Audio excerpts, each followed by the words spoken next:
Welcome friend, welcome to my channel Learn Hindi through Big. Today we learn very important auxiliary verb in Hindi. In Hindi, auxiliary verb is called Sahayak Kriya.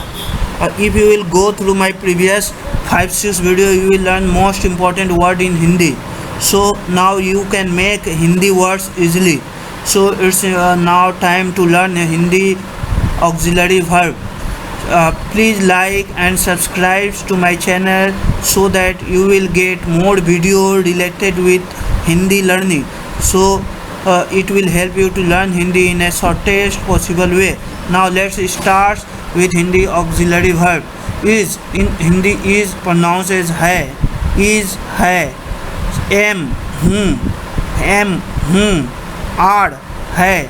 Is and are both hai is word is used. Was था, where थे, is है, am are है, was था, where थे.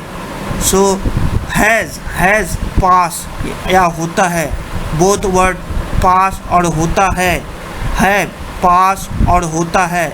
Has is used as a singular and have as a plural, but in Hindi पास होता है. Had past tense, पास और होता था.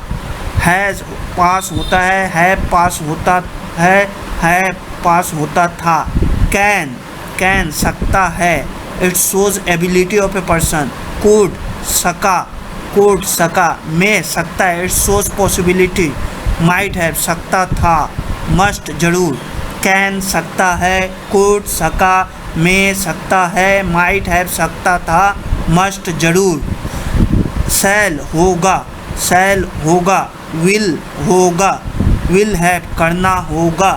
शैल हैव चाहिए था, ought चाहिए. शैल होगा, विल हैव करना होगा. शैल हैव चाहिए था, ought चाहिए. So please like and subscribe to my channel for getting more videos. You will able to learn Hindi in a shortest